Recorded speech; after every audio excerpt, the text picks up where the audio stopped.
আসসালামু আলাইকুম প্রিয় ফুটবল ফ্যান্স।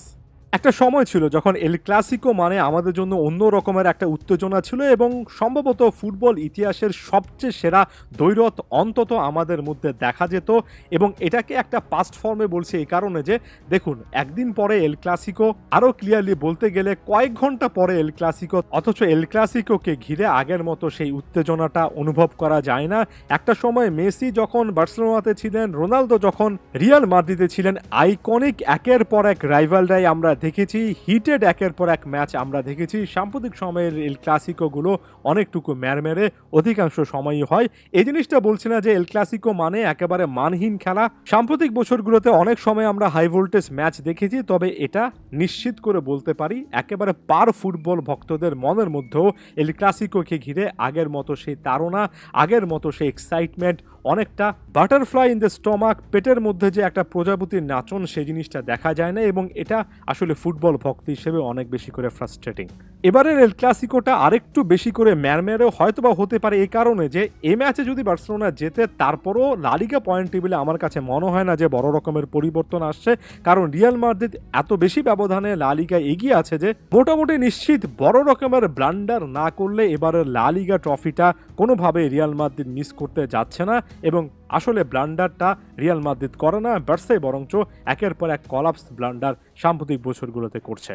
এত কিছুর পরও এল ক্লাসিকো ট্যাকটিক্স সম্পর্কে আলোচনা করতে হবে, এবং এত কিছুর পরেও আমার কাছে মনে হয় রিয়ালের চেয়েও বার্সার জন্য এই ম্যাচে জয় পাওয়াটা অনেক বেশি গুরুত্বপূর্ণ। যদি তারা আগামী সিজনের জন্য কোনো একটা মোমেন্টাম খুঁজে পেতে চায়, যদি তারা চ্যাম্পিয়ন্স লিগে এই যে একটা মেন্টাল ব্যাটলের মধ্যে তারা আটকে পড়েছে, একটা ব্যারিয়ার তৈরি হয়েছে, সেখান থেকে বের হয়ে আসতে চায়, আগামী সিজনে যদি তারা ভালো কিছুর দিকে ফোকাস করতে চায়। এবং এখানে একেবারে ক্লিয়ারলি বলতে চাই, কার্লো আনচেলত্তি যে মাপের কোচ হিসেবে একেবারে শুরুর দিকে থাকা জাভিকে সেই আনচেলত্তির সঙ্গে ম্যাচ করতে হবে। তার বার্সা ক্যারিয়ারের শুরুর দিকে একাধিক ম্যাচে পেরেছেন, তবে যত লম্বা সময় গিয়েছে বিগিনার্স লাকটা থাকেনি।